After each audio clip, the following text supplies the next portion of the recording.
Urdu stories. नीले जूते।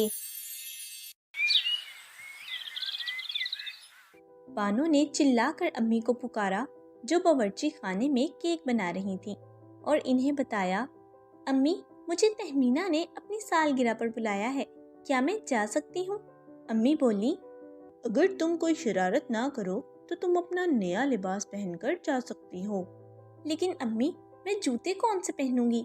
मेरे पास नीले लिबास के साथ पहनने के लिए नीले जूते नहीं हैं और मेरे पुराने जूते छोटे हो गए हैं और मेरे पैरों में पूरे नहीं आते। अच्छी बात है, मैं तुम्हें नीले जूते खरीद देती हूँ, लेकिन तुम्हें इन दिनों में शरारतों से बचकर और अच्छी बच्ची बनकर रहना होगा, वरना मैं तुम्हें जूते खरीद कर नहीं दूंगी। बानो ने ये नसीहत सुनकर तहैया किया कि वो अच्छी बच्ची बनकर रहेगी, लेकिन किसी न किसी वजह से उससे गलती होती रही। बानो के हाथ से अम्मी का पसंदीदा चाय का कप गिरकर टूट गया। फिर एक दिन वो फूलों का कीमती गुलदान उठाकर ला रही थी कि वो भी जमीन पर गिरकर टूट गया और उसका सारा पानी कलीन पर गिर गया। बानो की अम्मी बहुत नाराज हुई। बानो ने अम्मी से माफ़ी मांगी। उसने दिल में सोचा कि अल्लाह करे अम्मी इतनी नाराज ना हो कि वो जूते ही ना लेकर दें। उसने दोबारा दिल में पक्का इरादा किया कि उसे सालगिरह से पहले कोई गलती नहीं करनी चाहिए, लेकिन फिर गलती हो ही गई। उसने अपनी जराबों का नया जोड़ा गुम कर दिया। अम्मी ने बानो को गुस्से से घूरते हुए कहा, बानो, ये तुम्हारे लिए सालगिरह से पहले आखिरी मौका है। अगर तुमने अब भी कोई बेवकूफ़ी या शरारत की तो तुम अपने जूतों से महरूम हो जाओगी। बानो को इल्म था कि उसकी अम्मी जो कह रही हैं उस पर अमल भी करेंगी। अगले 2 दिन बानो बहुत अच्छी बच्ची बनी रही। फिर वो दिन आया जिससे अगले दिन तहमीना की सालगिरह थी। बानो ने पूछा, अम्मी क्या मैं बाजार जाकर जूते खरीद सकती हूँ? जरूर, मैं तुम्हें दोपहर के वक्त बाजार ले जाऊंगी, लेकिन अभी तुम जाओ और खाला मारिया को मेरा ये रुक्का देकर आओ। सीधी जाओ और सीधी वापस आना। तुम्हारे पास सिर्फ इतना वक्त है कि तुम वापस आकर दोपहर का खाना खा सको। इतनी देर में शहर जाने के लिए एक इकलौती बस का वक्त हो जाएगा, जिसके जरिए मैं तुम्हें शहर जाकर नए जूते ला कर दूंगी। बहुत अच्छा अम्मी जान, मैं इंशाल्लाह वक्त पर पहुंच जाऊंगी। वो रुक्का लेकर भाग खड़ी हुई। रास्ते में एक जंगल आता है। बानो को रास्ता मालूम था। वो तेजी से जंगल से गुजरने लगी। रास्ते में बहुत खूबसूरत फूल खिले हुए थे, लेकिन बानो इन्हें देखने के लिए भी खड़ी नहीं हुई। फिर वो खाला के घर पहुंची, उन्हें रुक्का दिया, उनसे जवाबी रुक्का लिया और घर की तरफ तेजी से रवाना हो गई। वो सोच रही थी कि अम्मी खुश होंगी क्योंकि मैं वक्त से पहले ही वापस पहुंच जाऊंगी। वो जंगल वाले रास्ते से वापस जा रही थी कि रास्ते में उसने किसी की अफसुर्दा आवाज़ सुनी। ये अजीब सी आवाज़ थी। ना ये आवाज़ किसी जानवर की थी और ना ही किसी परिंदे की। बानो हैरान थी कि ये किसकी आवाज़ हो सकती है। तभी दरख्तों से कोई चीज़ निकली और दौड़ती हुई उसकी तरफ आई। उसे देखकर बानो की आंखें फटी की फटी रह गईं। वो एक बहुत छोटा सा शख्स था। वो बानो से भी कद में कहीं छोटा था और ज़ारो कितार रो रहा था। वो चिल्लाया, छोटी लड़की, आओ मेरे साथ, मेरी मदद करो, मेरी तितलियों के पर कांटों में फंस गए हैं। बानो उस तरफ दौड़ी जिस तरफ बोने ने इशारा किया था। उसने वहाँ एक हैरत अंगेज मंजर देखा। आज़ाद होने के लिए उनके जोर लगाने से उनके पर फट चुके थे। बोना अपनी आंखें पोंछता हुआ बोला, क्या तुम मेरी मदद करोगी?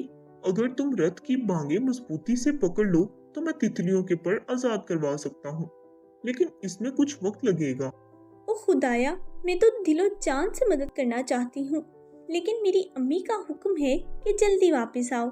इन्हें शहर से नए जूते लेकर मुझे देने हैं जो मुझे कल अपनी सहेली की सालगिरह पर पहनने हैं।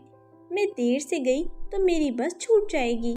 बोना फिर रोने लगा और बोला, ठीक है, मैं समझ सकता हूँ। ओह मेरी खूबसूरत तितलियाँ, वो मर जाएंगी। अगर तुम रास्ते में किसी और बच्ची से मिलो जिसे शहर से जूते ना लेने हो तो उसे कहना हमारी मदद के लिए इधर आ जाए। इसकी समझ में नहीं आ रहा था कि वो क्या करे। फिर अचानक उसने अपने जहन में एक फैसला कर लिया। मत रो, मैं यहीं रहकर तुम्हारी मदद करती हूँ। बोने ने अपनी आंखें पोंछते हुए इसे कहा, तुम्हारा 1000 दफा शुक्रिया। अब आओ, और मजबूती से बांगे पकड़ लो। बानो छलांग लगाकर रथ पर चढ़ गई और मजबूती से बांगे पकड़ लीं।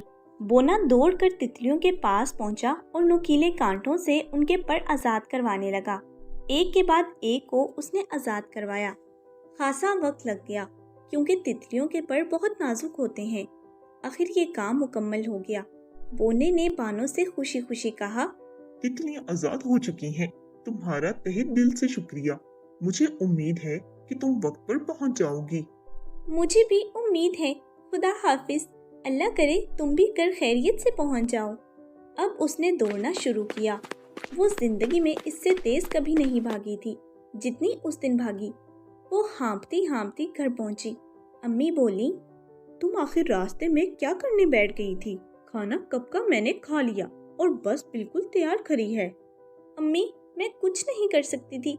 रास्ते में एक बोना मुझे मिला था।